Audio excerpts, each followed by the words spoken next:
Today, we're going to be looking at the Shadow Systems MR920 WarPoet Edition. This is a 500-ish round review. I'm past the break-in period. I've been carrying this gun. I want to give you my thoughts, let you know if I had any issues, and if I would recommend it. It's actually really hard to tell, but if you look, we did not go all the way forward. That's pretty typical of what's been going on.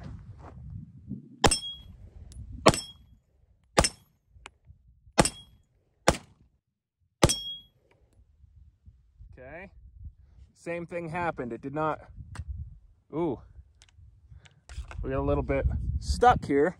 This has been happening. I don't know why. Makes me cringe inside.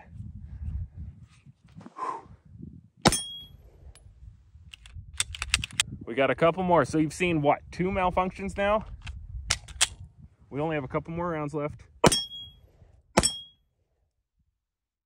And last one, also a malfunction. 3 malfunctions in 15 rounds. Okay, so we've looked at some video footage of me having some feeding issues with this gun. First things first, I would like to show you. There's no ammo in the magazine, and it is, in fact, clear. It has had feeding issues. However, I was finally able to nail down the problems. I thought maybe I somehow got a bad one. For someone like me, this is not a cheap gun. It came in right around like $1,245 off Sportsman's Guide. I was starting to get worried. I was starting to have a little buyer's remorse because every time I took it to the range, it would jam. I finally nailed it down to cheap reman ammo. The only ammo this has ever struggled to cycle and feed is reman ammo. It just never really worked right. Every round I've put through that have been factory ammo has cycled perfectly. I know, some of you are probably cringing right now. How dare you put cheap ammo through your nice gun? I know, but I wanted to see if it would run it because my FN509C and my M&P 2.0 do.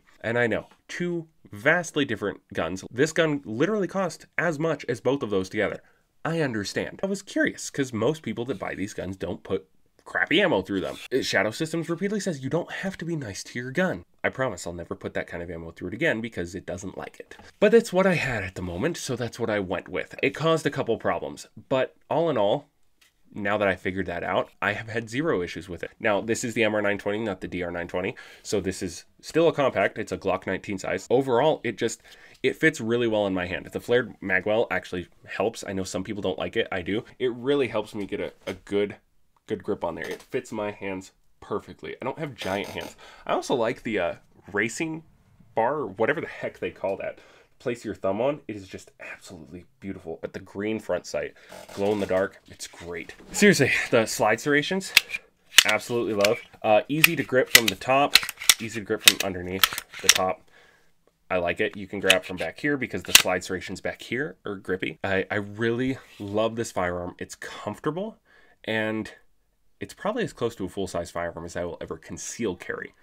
It's slightly larger because of the flared magwell, threaded barrel, and the bigger light, but still I can carry this appendix no problem in my T-Rex holster. T-Rex sidecar, one of my favorite holsters. I have a tier 1 for my M&P, and I have 2 T-Rex holsters, one for my FN and one for the WarPoet here. I like these better. I'm not a huge fan of the plastic clips, but they haven't broken on me yet. Taking this gun apart, of course, you know, you do this, and then these two those things in the front there, there's 2. You pull them down, and then you let the slide go, and then you pull the trigger, and the slide comes off. Both the MR920 and the M&P 2.0 have, I would say, a more aggressive grip feel. This is obviously not as aggressive as the M&P 2.0, but it is more aggressive than the FN. I would say it's like the perfect balance between them. Also, the trigger on this thing is just sweet. Ready? So take up, there. That's it. That's the wall. And then the press. Like, it's great. And then the reset. There. It's not the lightest trigger in the world. It's smooth. It's, in my opinion, very crisp and clear. And it's comfortable. It's not bad. It's not spongy. Personally, I just like it. And I also love the branding. The branding is just the right amount. So you've got the WarPoet shield here. It says WarPoet on the barrel. You have WarPoet and MR920 on this side. and the Shadow Systems etched into the lower frame and up here. There, the Shadow Systems logo there. This gun is just beautiful. But really what it comes down to, for $1,200, would I recommend this gun? Yes. And the reason why, my M&P $600 pistol. Both my M&P and my FN are optics ready handguns. The M&P has the 509T, the Holosun 509T, the titanium enclosed.